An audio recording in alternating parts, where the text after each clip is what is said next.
Hei, vampyyrin metsästäjä. Hei, emme halua hankaluuksia. Hankaluuksia. Häipy. Vai haluatko kuolla? Selvittäkää väline ulkona. Tapa hänet jossain muualla kuin baarissa, niin Norris.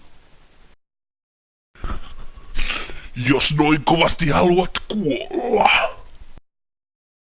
Niin mitä?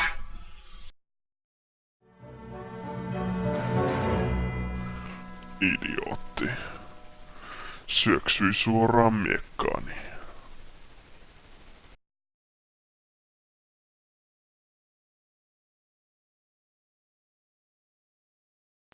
Norris.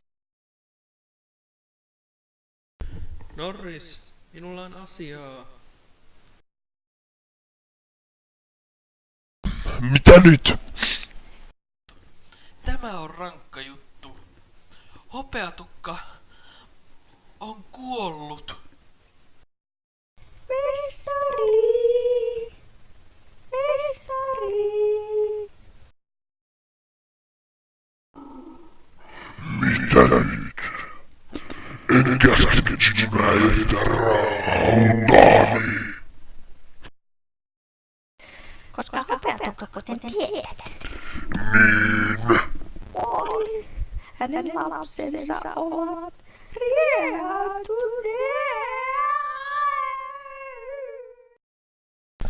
Hopeatukka. Hän oli vahva. Ainakaan sinun ei tarvitse enää tappaa häntä. Niin. En ehkä olisi edes pystynyt siihen. Oikeesti. Joo. Kiitos tiedosta. Ei kestä.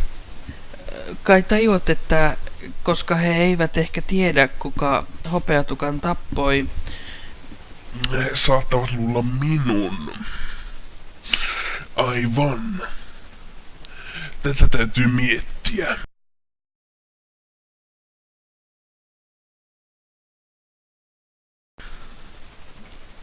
Tule. Tarjoan sinulle kaljan.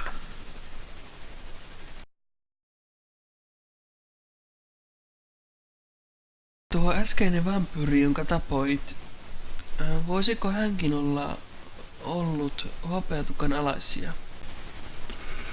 Enpä usko. Todennäköisesti hän oli vain joku, joka halusi päästäni palkkion vampyyreiltä. Tai joku, joka vain vihasi minua. Mutta hopeatukan alaiset tulevat varmasti. Tai ainakin joku heistä. Koska heidän mestarinsa kuoli, varsinkin nuorimmat heistä ovat varmasti hullun raivon ja pelon vallassa. Ryhdyin suojelemaan hylätyn kaupungin kansalaisia vampyyreiltä 5 vuotta sitten. He eivät voi poistua täältä, koska tietävät vampyyreistä. Mutta olisi väärin, että vampyyrit tappaisivat heitä miten sattuu. Olen tappanut vahvojakin, mutta vanhimmat vampyyrit, heille en mahda mitään. Nuo hopeatukan lapset, vaarallisia, mutta voisi metsästää ne kyllä. Mutta koska nämä saattavat rikkoa vampyyrin lakeja, vampyyri-ylimistö on varmasti lähettänyt oman tappajansa jo nyt matkaan tappamaan heidät. Siis, etkö siis aio tehdä mitään? Tiedätkö, kuka tämä tappaja todennäköisesti on? Luulisin. Vlad, voimakas ja siitä myöten paha vampyyri. Tappaa ihmisiä miten tahtoo, koska on ylimystön luottotoimija. Häntä ei uskalleta vastustaa. Olen haaveillut hänen tappamisestaan kauan.